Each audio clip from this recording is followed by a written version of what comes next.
Hello, good afternoon, and welcome to the Gunnerstown Morgue. We're here to celebrate the shit show that we've just experienced. We've got Merv Denon for his debut. Aren't you lucky that this is your first appearance? Never mind. If my father was still with us, he would say the first time he took me to Arsenal when I was 4 years old, we lost that one as well. So it was meant to be. Okay, well, there you go. And in the blue, we have Mark King. Mark, welcome. Good to have you with us. Yeah, good afternoon, lads. Let's see what we can make of this. Yeah, it's going to be fun. And in the red shirt from Cape Town, we have becoming a regular here, Olaf Brinkman. Welcome, Thanks, Olaf. Nice to be here. I'd like to have been here under better circumstances, but I'm sure we'll dissect it in a second or two. Yeah, I'm sure we will. Let's start at the very beginning, which I think is probably where it all went wrong. Merv, any thoughts about the lineup for this game? Yeah, I didn't like it. I've never been a fan of playing a weak team in the FA Cup. So the kind of, I know the squad needs to be rotated, and I get that. I know people like Emil Smith-Rowe need to be protected as well, but it just didn't look like a team that was going to be able to fight. You know, Southampton had a strong team. This was a big game for Southampton, and it just didn't look like we had a team that were going to fight. It was just like we were going to turn up, have a stroll, and try and nick it because we've just won the cup, so we'll win it again, kind of thing. I don't know. It didn't look like a team that was going to win this game. No, Mark, anything to add to that? Your feeling? No, I mean it's exactly what Merv's just said. To be fair, I think he's taken a big gamble there. I know lots of people will say, well, he's got to rest players, and I think that's the issue we're going to have for the rest of the season. Is that he does have to rest certain players, and the players coming in, they're at the right level. They're just so far out of form. It's unbelievable. So I think you've got to ask, is Tuesday's game more important, given our league position, than trying to win the FA Cup? I think that's something that we'll have to debate amongst ourselves. I'm sure the fans are already. Yeah, I agree. I think the FA Cup is kind of what has given Arteta at least a little bit of a boost, since he came in as manager. And this is kind of our, Manchester City have got the League Cup. This is kind of our thing, It's so important. It means a lot to all of the fans. And I don't know. I think everybody that I know that looked at the lineup when we started out said, I'm not sure how this team is going to beat a team that we've struggled against, the other times that we played them in the last 18 months. Olaf, what did you think about it? I was very concerned with the lineup, especially again when you saw the Southampton lineup and how it's almost a full first-team squad that Hasenhüttl put out. And then I was kind of wondering, do I get upset about that and then the first half in particular? And then I kind of said to myself, you know what? The players that were on the pitch played up to their ability, basically. And although it's not what we define as the Arsenal way and what we expect, I think that is what the rotation has caused. So we've got players that were playing that actually played to their potential, but they're not Arsenal material at all. And as you and I tweeted at just before half time about substitutions, I was going with 9 substitutions were required in real terms. So disappointed, absolutely. Did they play the Arsenal way? Absolutely not. But I think that they played to what their current strengths and potential is. And that is, as we've all discussed on multiple social platforms, not good enough for the Arsenal. As simple as that. Right. In a game like this, where it's a knockout, it's the FA Cup. It seems like the way to rest and rotate players is to put a good team on the pitch, get a lead, and then get your other guys on to defend it, because it's easier to defend a lead than to try and come back with one with the clock running down, 15 minutes to go, and you've got that panic and that urgency against the team. The Southampton's been very frugal at the back this whole season. Merv, how do you think? How do you think this will play into like the rest of our season? Does this upset all the good progress that we've kind of made over the last couple of weeks? I hope not. It shouldn't do. I mean, the team should have quite a different structure. Hopefully on Tuesday night. Defensively, I'm not 100% sure what he's going to do, because I know Gabriel looked way off the pace. It's his first game back for some time. I don't know what kind of defence he's going to play, but hopefully Partey starts, Smith Rowe comes back in, Aubameyang comes back in, Martinelli hopefully was being rested, protected to maybe start. Hopefully so. I mean, I think that the priority in some respects ought to be the Europa League this season, purely because to rebuild this squad they need Champions League money, and we're not going to qualify for the Champions League through the league, so there is a chance to through the Europa League maybe to at least bring something more to the table in the summer when they're trying to hopefully restructure the squad. So, I mean, I'm interested. If he starts to play weaker teams in the Europa League, then I'm scratching my head. But I think that they want to get some momentum going in the league. We've got some tough games coming up, obviously. Southampton away, Wolves away. We've got United at home. So it's hopefully that momentum won't be disturbed. Hopefully Willian doesn't start, Pepe doesn't start, El Neni doesn't start, and we're at the races, if you like, from the beginning. Yeah, it seems curious that as you said, Europe is so important to us. We need the money. We need to be a European football club so we can attract the kind of players that could help us in the long run. And considering the FA Cup is what got us into Europe, last season, this just seems like a huge opportunity missed. Sorry,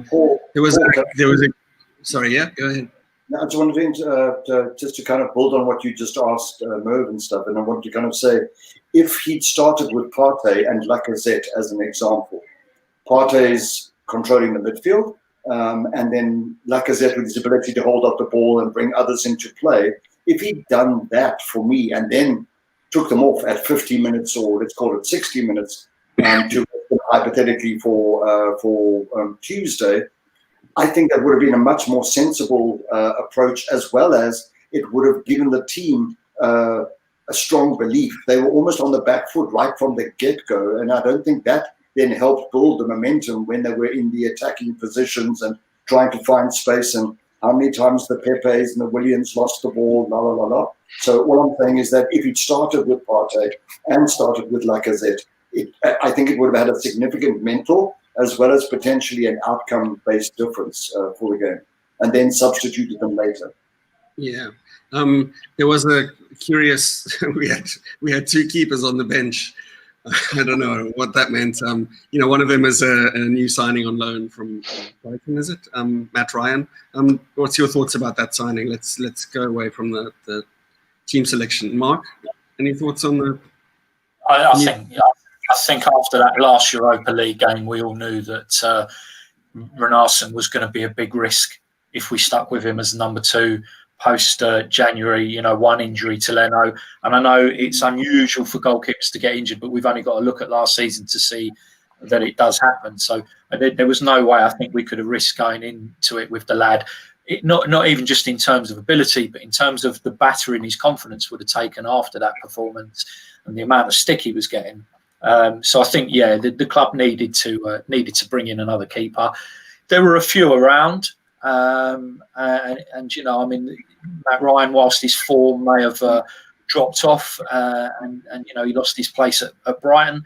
He's an experienced keeper. He's got experience at the Premier League and international level. So I think he's a good player to bring in as number two. Probably not as good as our number two was last season, but that's done and dusted. But no, he's a decent number two, and I think it had to be done. It was nice to see that the club just kind of got it done, and there wasn't much chat about it happening. Literally, I saw one person really sort of mentioning his name from the end of December onwards. So that was good. None of the usual KFC, ITK fellas had a clue. So nice to see. yeah, it was a quietly confident, good deal by Arsenal. It was still interesting why you would have two keepers on the bench. The only thing I could think of was that I read a stat somewhere on Twitter that Ryan's penalty saving average is way higher than average Premiership goalkeepers. I think it's something like 17.6% on average, but his is 24-something%. So I don't know if it was for that. I was glad we signed him. He's been one of the two keepers in my fantasy football team for the last 2 seasons. So and I know he scores points during the course of the season for saves and things. But the only reason I could think of having him on the bench was if Leno got injured in the first few minutes, he probably was out of match practice because he hasn't played recent weeks for Brighton. So they might have to take a punt on Renarson. But if it went to penalties, maybe bring him on as a penalty specialist. I don't know.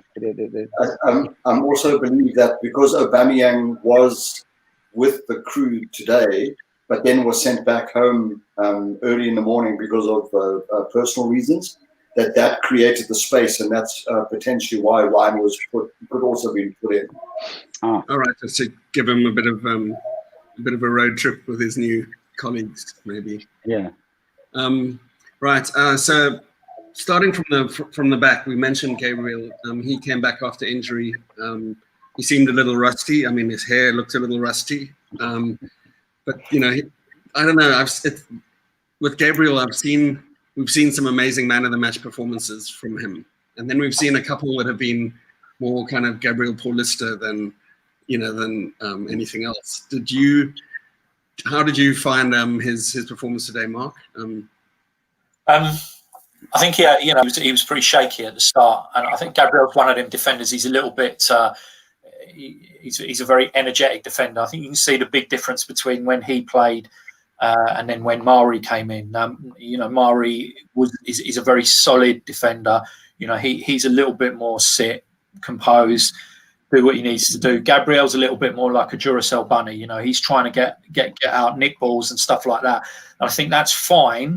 But if you've been out for a little while and then you're coming back in, sometimes you're not going to be sharp enough that stuff works for you completely.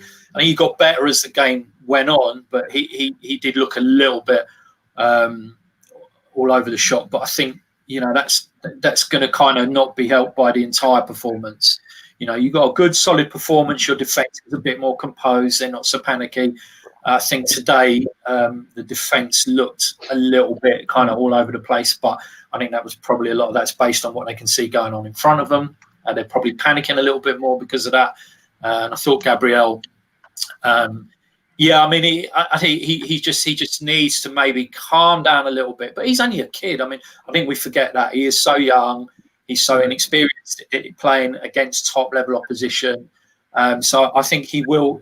We've seen in the season the potential is there. He will come good. Today, he's unlucky with the touch he got on the goal because he took it right underneath Leno's drive. But he'll come good again, I think. Right, Merv. We've got Gabriel. We've got Holding has been partnering. He's partnered Luis. He's partnered Gabriel. He's partnered Mari. He's kind of been, and obviously he's got a new contract. He's somebody that Arteta seems to be using as an anchor. Which partnership do you think would be your first choice? Going forward in the league, would Holding still be that person that you hang on to? Or I've always liked Holding. I've always thought that he was a good prospect. But he hasn't really pushed on. I mean, he does have rash moments in games. And maybe we've been blessed in the past with very strong defences. So I think we have to accept sometimes that we've got defences where defenders make mistakes. I think Chambers was usually fairly solid. I know there's talk about maybe him coming back into the fold. Gabriel, I think, is a good prospect. But I think he's still a prospect. It's a totally different league. The Premier League is a completely different thing for players coming through. I don't know if they're going to get to Odegaard later. That's a concern there. But I mean, it takes time to adjust. I mean, he came back in after a few weeks when he hasn't been well, and he's got Ings against him, who's one of the top strikers this season. He's got Adams against him, who's a top striker and assist maker this season. He's got Walcott's pace. And it's probably a lot for his first game. I think that Mari I like, although he's injured at the moment. He plays it out well from the back and quite quickly, and I think that will do well with Partey. I found, you probably noticed as well, Gabriel is much more left-footed than I had noticed before. Today I found him, like having to make a 3-4 point turn in order to play left-footed. There were times when he couldn't even just tap a ball on with his right foot. It had to be like so I think in situations like you mentioned today where he's under a lot of pressure, I think having that added, that need to take extra touches probably didn't help. And there did seem like moments when the communication was an issue. I mean, there was a very obvious ball over the top that wasn't dealt with very well between both of them. He seemed to kind of duck and leave it. So Olaf, would you say that there's still a place for Louise to maybe take that spot and let Gabriel ease himself in? I mean, who do you see as your first choice, centre back pairing? I think we had a discussion about that. I think a couple of games ago. I was very impressed with Mari, and I made the observation that Mari was left-footed, and then and Gabriel as well. And could they play together, both being left-footed? And I think the consensus at the end of that little discussion we had was, it is possible. But I think that the ball control skills out of the back, and now with Partey being back in play and being fit again, and therefore can have a regular spot, the ability of that short pass or even a slightly longer pass while Partey finds a gap and then turns defence into attack. I have a soft spot at the moment for Mari. I agree with Merv. I do like Holding as well. And it would be a juggle between the three, would be from my perspective. Louise on the bench, and at the end of the season, hasta la vista, baby. Because he just slows the game down. And that's the thing, the difference also with Holding is he at least tries to turn defense into attack. He brings an energy. Sometimes he does go charging forward. And I think that unsettles your opponent's midfielders and attackers and puts them on the back foot. So the three of them have that ability, and I think that's going to be quite crucial for the remainder of the season, especially get points. Right. I think the one thing Rob needs to do, Holding needs to do, is get rid of those kind of sloppy, wayward passes. That there's 2 or 3 every game, and sometimes they have more of a negative effect than others. But there was quite a lot of that today, Mark. I felt like there was a lot of, and Willian seemed to be at the center of a lot of it. It seemed like there were passes that just went wayward, or players passing into a space and expecting normally somebody like Willian to run onto it, and he's just not present. What is it about Willian? What is it about his performance? It's something. It's just like a different player, than we've seen. Is it? Do you have kids listening to this? No, it's a club. Good job. Good job. Gareth's not on, isn't it? Really. Willian. I mean, I don't really know what to say like Willian. It's hard to see a player who has spent many years in the Premier League, has contributed to Chelsea, playing well, and just moves across London, and has struggled so badly. I mean, you can say the same thing about Pepe, but there is stuff that with Pepe you could sort of say are factors that need to be taken into account. But with Willian, you sort of think the drop off is astonishing, and it's just hard to put your finger on why. You wouldn't expect at his level he'd be a player whose confidence would just keep snowballing further and further down, leading to worse performances. He should be better than that. Yet he's just bringing absolutely nothing to the side, and I know, like, as football fans, having just watched our team lose a game, we're all going to be very emotive. But honestly, I think you would struggle to pick anything out of that game that Willian did that was kind of much good, and it's just. I mean, it's a longer term problem because we gave him a 3-year deal on decent money.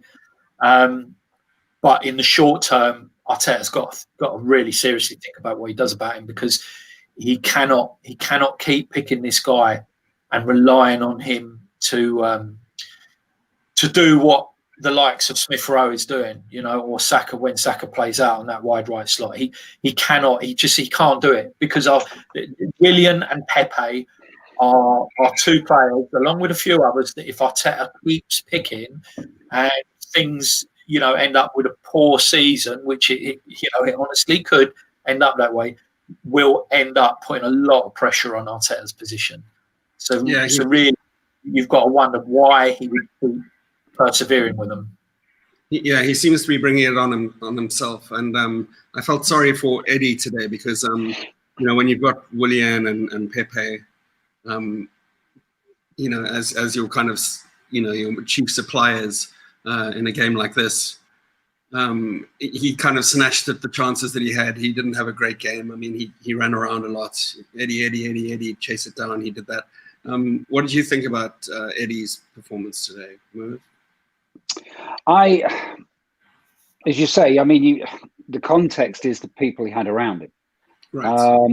I mean, I like Nketiah. I think he can lead the line for a top 4 or top 6 club in the Premier League? I'm not sure. I haven't been sure. I mean, he does what he needs to do. He presses, he chases down. He's very willing. I'm just not convinced that he has the extra edge that we need a central striker to have. I mean, if they move Lacazette on, for example, in the summer, because I think he's coming well into the last couple of years of his contract. He's 29. I can't see Eddie leading the line for us next season without somebody else, another striker being brought in. But I don't think he had a lot today to feed off of. Willian, I just don't get. I mean, it's kind of I was pleased when we signed him. I thought, I watched him for Chelsea. Okay, I don't know. Chelsea only offered him a 2-year contract. We've obviously added a 3rd year in. But I saw what he was able to do for Chelsea in the last couple of years. And I know from a couple of Chelsea friends how important he had been. And I don't know. It could be lost confidence because, he's an international. He's used to winning trophies at Chelsea. He's come into a team that is struggling. He's come into a team with where there are other players who maybe shouldn't be there, and it's affected it. He can't fit into a different style of play. I don't know. But there is, I agree with Mark, there's a decision that has to be made. And whether there's an agreement where he has to play a certain number of games or something, they've got to look at buying the contract out. Or I don't know, maybe Willian himself might want to move to, America, China or something. I don't know. But I can't see for another couple of seasons having him in and out of games like today, how that's going to help the team develop. Yeah. It's interesting because Willian, Pepe, they were all part of the team that kind of got Arteta into the big hole that he was in at the beginning of the season. And when he finally had the guts and the courage to shake it up with the younger and more athletic, less fearful, the youngsters, the Hale End kids, and how they elevated the game of people like Lacazette and Xhaka around them, we thought that might be an opportunity for these people to respond to that kind of pressure. And actually, and deliver as they are seasoned pros. They've got the ability, they've got the experience, but it's not working out that way, is it, Olaf? No, and I think that it's quite interesting, this discussion around Eddie. And by the way, I don't think me personally, in the last couple of years, and we've had a few bad signings, I have to say that the Willian decision has been most probably one of the poorest decision in a long, long time. And I know that there's more that everybody else will have an opinion on. But just for me, I see him on the pitch and I just, as we all go, we don't understand. The issue as well is with the Eddie issue. I think I'm going to pronounce his name wrong. Balogun? Balogun, yeah. He played yesterday for the under-23s. Now, granted, his contract's up and he's likely to be going to Germany. But if ever you wanted, and apparently they both had the same manager or agent, as an example. But I speak under correction. But I would, if you look, like he scored a goal last night. But this would have been an ideal game to have played him, taller, more imposing, a little bit more creative, can run from further out and create issues within a box, as opposed to being a pure fox in the box kind of scenario that Eddie does and relies quite heavily on balls coming to him, as it were. That was an interesting decision. I would then have played Eddie and Ketty last night in the under 23s. And I think, sorry to interrupt, but I think Balogun, his agent, apparently they're asking for £60,000 a week, which might be part of the reason why Arsenal's just going, well, you know what, you've only played 2.5 games for us, and I'm just not. I mean, people like Eddie and those guys, Saka, they were on 30,000, or they started off somewhere before they kind of proved themselves. And I think that the club also needs to just, these kind of agents going in for these, really huge deals for unproven people. That's kind of what got us in the hole. Eddie for me is good. Will be great in some of the cup games, for example, and even maybe 1 or 2 Europa League games. But I don't think he's an automatic starter ever for a first team Premier League game. And if on that basis you've got to make a decision, then I would most probably not go in that direction at all, were it me. Yeah, I think. Sorry, go ahead, Mark. One interesting thing about that is that, as Olaf has said, Balogun does share the same agent as Eddie and Saka, and so we've got a decent relationship with the agent, it would appear. So it's interesting why there seems to be this kind of problem that we're getting with Balogun. It's a really vicious circle. If we don't play him, he's not going to sign. If he doesn't sign, we're not going to play him. But he did play last night. I think he may have got a hat trick. And just shortly after the final whistle today, from his Twitter account, he tweeted a video of one of his goals from last night, which was a pretty exceptional goal, to be fair. So it's a situation. I'm sure that's not really going to have helped that level of sort of banter, as it were. It's not going to have helped his contract negotiations, maybe. But I think Eddie. I'm not sure. Do you guys think Eddie has a long-term future here? If he doesn't, risk him, take what we can get for him this window, give Balogun his minutes, and get him to sign. 60,000.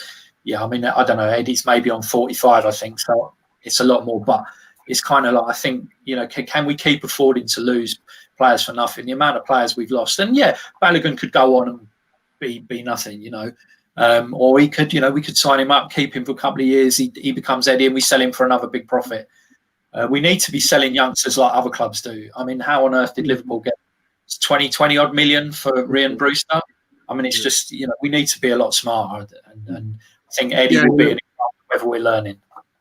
Yeah, you're right. I mean, Eddie has had his chance. I mean, this kind of brings us to a deeper issue that we've got, which is goals. Like we used to be a team that had, a decent striker, bringing us, like goals every season. And then behind that person, there was normally 2 or 3 people that contributed around 10 goals each a season. We're not getting that. I mean, even the players that we're kind of rah-rahing behind this season aren't that prolific.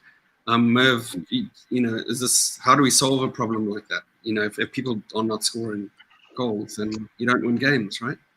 That's true. The goals win games. I think that the creative hub has been unsettled, has not been that creative. We seem to have the before Christmas and after Christmas with the Chelsea game when things changed. But even then with Palace, we really struggled. I think that they're working on the midfield. I think they've got to get the striking bit right. I think back 3-4 years, we could bring someone like Danny Welbeck off the bench, and as in that game with Leicester, for example, he could contribute a goal to turn the game, to save the game, to win the game. I know Eddie's played from the start. I don't see Eddie Nketiah coming off the bench with 20-25 minutes to go and scoring a vital goal. Yeah. So it needs to be someone who is. And we're torn between this. Do we play Aubameyang in the middle? Do we play him on the left? And some games we play him in the middle, some games on the left. What is the position that's going to be best for him? If he's going to get balls like the one he got for the first goal against Newcastle, then he can do that almost Thierry Henry style, coming in from the left. But then again, they've got to make a decision on Lacazette as well because of his contract. So I think that the summer is going to be a huge one for strikers. If they let Balogun go, then I guess they have to keep Eddie as a younger striker. Although, of course, he went to Leeds, he didn't get much game time. So is that a totally different manager who plays a different style, not seeing in him what maybe the Arsenal club do? I don't know. There seem to be issues all around the team. We've spoken today after a defeat. Had we somehow come back and scraped a win, would we be having the same discussion? Hopefully so. But it's the defence, the midfield, which we haven't spoken that much about, and the attack is a problem. As you say, they're not really firing, and it's only when we get the games like Newcastle, like West Brom, Chelsea, even when we've got Saka, when we've got Smith Rowe, people buzzing in and around the box, Martinelli, that we seem to be creating opportunities. Right. Well, one of the comments I made after the Newcastle game was it was the first game in a long time, I mean, probably in years, where I felt like the Arsenal team was stronger as a whole, than the sum of its parts. There was the first. It seemed like all the bits were gelling and making us more muscular, more effective, than we had been. I think the flip side of that is that we're actually, as individuals, we don't have like such a great team. You know what I mean? Like we need to have a team that functions really well, like all the bottom of the division teams have been doing for years. Like punching above their weight. Like decent players, but with a great game plan, and then they end up being more effective. And I don't think that we can carry on being a top club if we're going to have to resort to that kind of thing where there's got to be some kind of magical click, which has got to happen, every second blue moon for us to actually perform in the way that we should be performing. I'm not sure, Mark, have you been following this Odegaard transfer thing? Merv brought it up, but I was just wondering if you and Olaf have any familiarity with the player. I must say I know very little about him. If anyone can. I'm familiar with him, as in I know who he is. I know about, when he first broke onto the scene, and there was the whole fuss about where he was going to go to then further his career, and he went around basically all the top clubs, including us, and in the end chose Real Madrid, which was probably like the glory option, but might not have been the most sensible option for a kid of his age. And he's been out. Then once the news broke, you look into what's happened to him and the loans that he's had, and he's had a couple of good loans, particularly the time he spent at Vitesse, and then last season at Real Sociedad he did really well. And he is the kind of player I think that we needed, because Pepe and Willian are not giving us what Odegaard might come in and do. And also the thing is, it's ridiculous when we've seen the difference that Smith Rowe has made. That a kid has come in and has made us such a better team, and has shown, he's really shown up. These older, more experienced, higher paid players. He's really shown them up for what they are, to be honest, and how they're performing at the moment. And as we've seen today, if you've got to rest him, which we have to, you cannot rely on Smith Rowe for the rest of this season to try and win us like the Europa League and get us into the top four, which is still manageable the way the season has gone. You cannot rely on him, so you need someone else. And Odegaard would be a brilliant option if we can get him, because he can play in. Who would you compare him to historically?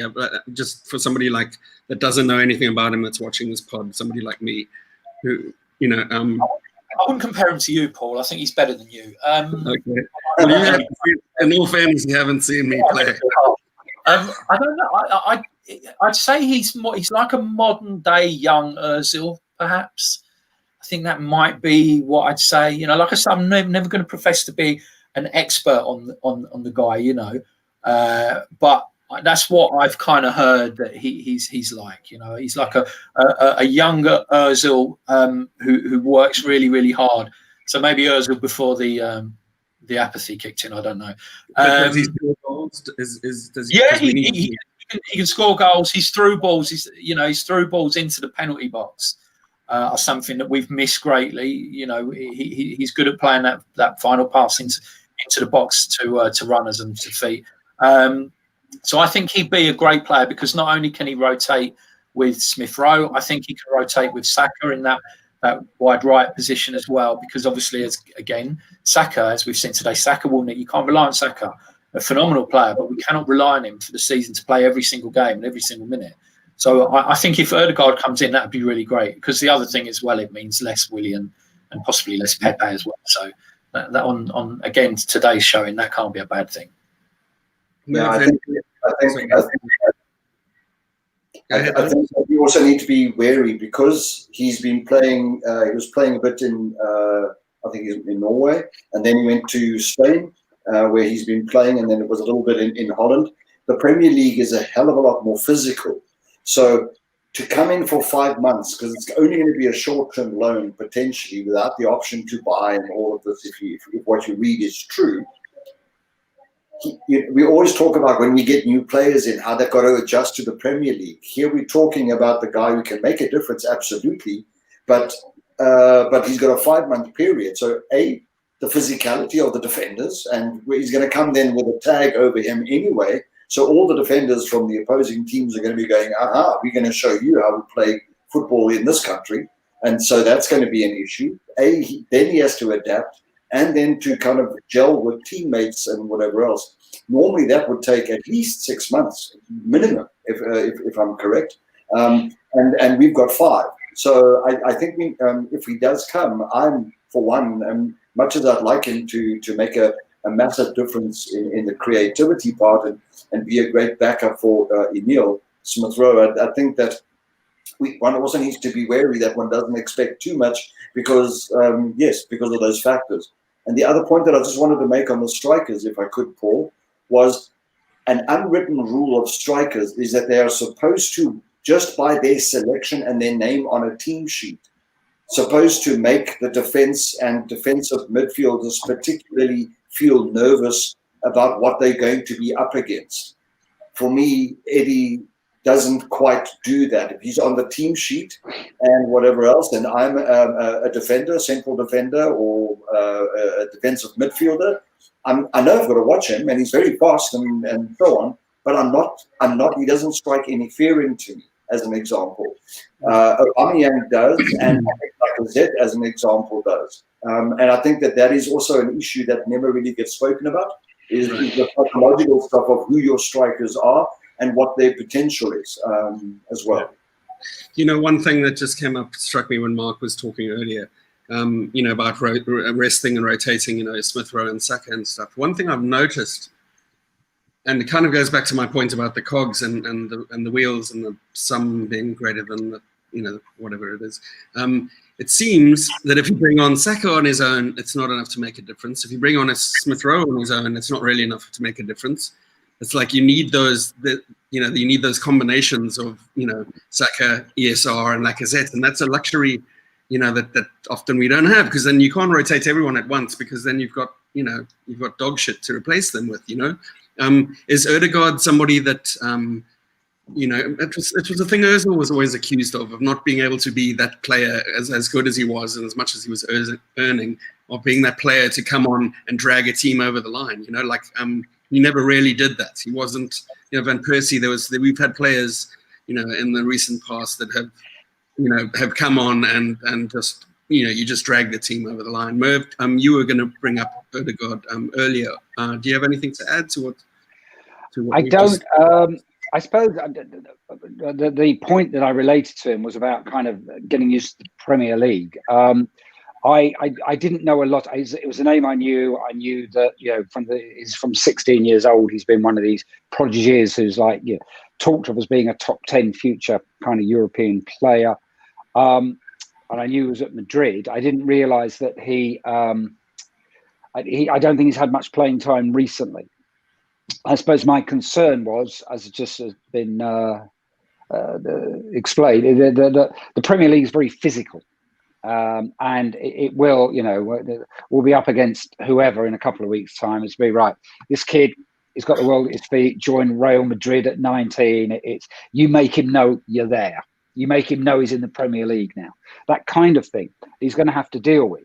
And if it's a season, because we got someone like Dani Ceballos on loan for a whole season, at least he's got time to learn in the first few games. And that's my only concern. He might not be match fit if he was to join this week or next week. He might not be match fit because he hasn't played much recently, and he's got to get up to speed with the physicality of the Premier League. But he could be one of those generational players who is able to, I suppose, flit around. You know, Emil Smith-Rowe obviously did the hard yards with Huddersfield, the Championship, which is an even more physical league. So he knew what to expect. And I think maybe he can pick that up quite quickly. Maybe Arteta will bring him in slowly, maybe off the bench a couple of times when hopefully a game is already won or it looks like it's won. Yeah. But I would love to see a player like that because that's the kind of player that we need to be getting in if he's as good as the scouting videos and the clips I've seen. But the concern is, need I say, Denis Suarez. The concern is a loan from the top of the Spanish You don't have league to say anything after coming that. in, who's not match fit, and who kind of like is kind of we're scratching our heads after 6 weeks, saying why have we brought this person in? Yeah, and obviously in the Europa League we're in the knockout stages, so there's not a lot of time to hit the ground running. As far as that goes, and I think does anyone know is the format single game or is it home and away? Does anyone know? That's two legs, yeah. But we could have done with a kind of draw than Benfica, couldn't we? To be honest, so yeah, it's a bit of a shame that it's such a tough game straight off the bat. There were other teams we could have got that might have been a bit easier. Well, the same with FA Cup, we could have Crawley. Yeah, I mean, if you look at that,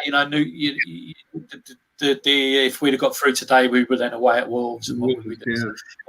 Tough draws, but you got to be in it to win it. I mean, we can't always get draws like Spurs are getting at the moment. So, but I don't want to worry about Ødegaard either. But he has supposedly possibly got an issue with his knee or knees, so we'll see.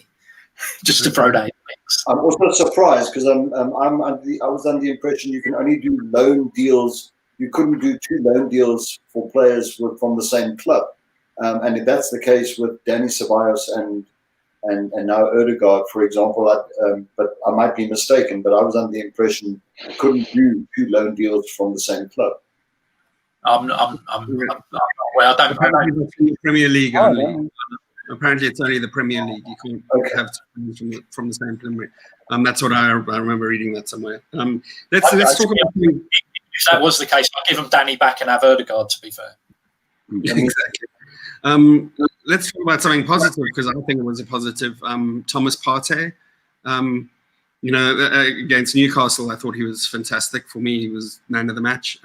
He came on today, and already you could see that he's the kind of player that he's like a hub.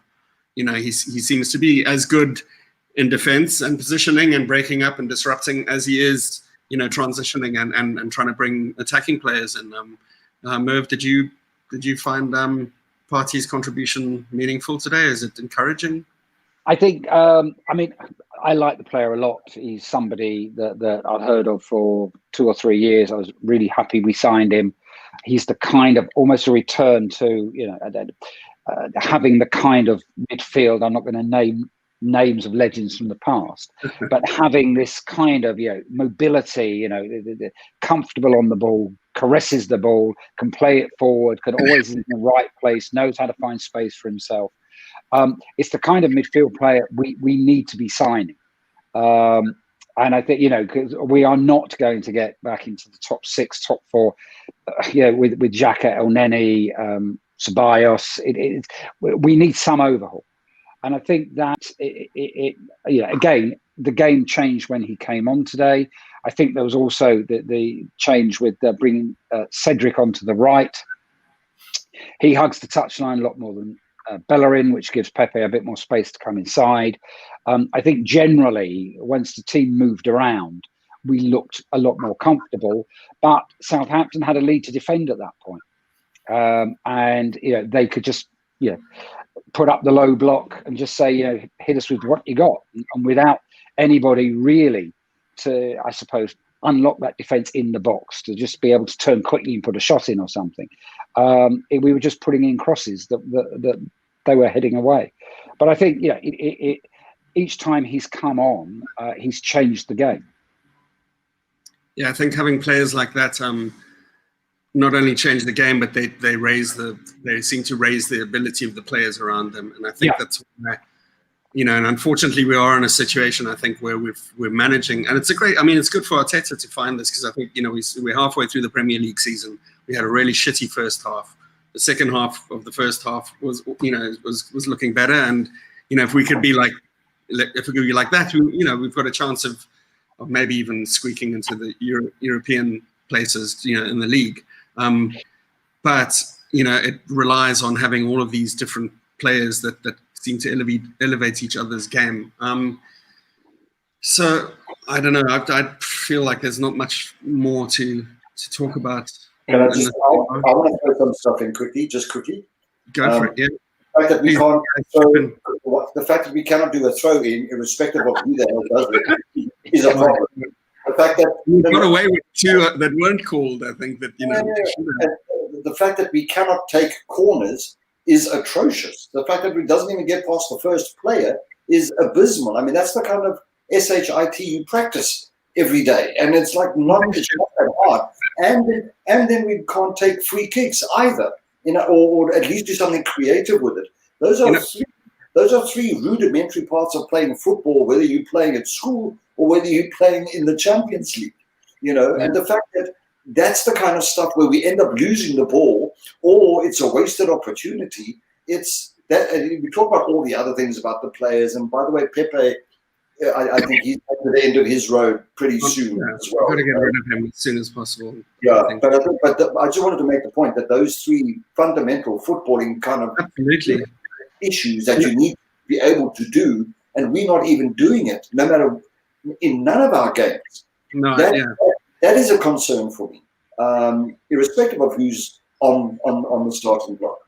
So this kind of brings up something that's like a pet peeve of mine, because I speak to my brother quite a lot about it, about football players just seeming to wing it, and cruise by on good hairstyles and being fashionable. I mean, I watched a video maybe a couple of weeks ago, and it was Steph Curry from the NBA, and he was practicing. So he's in a gym, and he was standing in the corner of the basketball court outside the 3-point line, and he shot 103 consecutive 3-pointers in one consecutive video. The guy caught it, passed it to somebody else. They had 2 balls in rotation. They passed it to him, 3 points. Another ball, 3 points. Another ball. And he just stopped. He didn't miss. He just stopped. He'd had enough. 103 for somebody like Pepe, who's on whatever salary he is, and he's meant to be one of the top footballers in the world, to not be able to get a corner past the first man, it drives me fucking crazy. It really does. Like, what is it? Like, how, golfers, you can see the golfers put a ball next to the hole, like 250 meters away in a crosswind, Are they just getting by on, should there be more emphasis on actually, being able to fucking play your sport? Well, unless I'm mistaken, we actually invested in signing a set piece specialist. We did. We've got a set piece. Yeah, so corners, free kicks, defending them as well as attacking. But I just, I mean, we never look dangerous from a set piece. That more like, I mean, director of football, hey? So remember, we've got this new director of football who's joining us. Yes, from the Premier League. Yeah, but so all of these issues, some of these issues around players and stuff and whatever else and performance, potentially he's the one that's going to help, most probably then have to hold those in management and so on to account, one would hope. I felt that he was more to replace Harmy, as like a... Yeah, he's more on the administrative side. I don't think he's going to be teaching our fullbacks how to take throw-ins. The point you made, Olaf, was really, really valid. Some people will say, "Oh, it's only a throw-in. Oh, it's a quarter." But all of these things, they all add up, and they're basics. They are basic skills that professional footballers should have really learned from the time they were old enough to kick a ball. But if you can't get them right, if you haven't got the respect to take a throw in properly, then I'm sorry, I just don't. I just kind of worry that you're not on point for things. You need to really be not giving away possession stupidly. A bad pass is a bad pass, but a foul throw is just that's childish. That's schoolboy behaviour. Yeah, and the corners. You're right. It's absolutely the number of times we get a corner and you sit there and you watch. You look at the front man of the defenders and you think, I hope you're ready to head this away, mate, because it's coming for you. And that happens. Yeah. Free kicks. I mean, that free kick, what was it, 86 minute or something? Yeah. And you got pay over the ball and you're like thinking, okay, come on, deliver a decent ball in here. Don't go for the glory. This is not the time to go for the glory. Just deliver, get it in the mixer. Let's see what comes out of it. And Pepe just balloons it over. It's worrying. All of this stuff is basic stuff that you don't have to get right. It should just be right because you're professional footballers.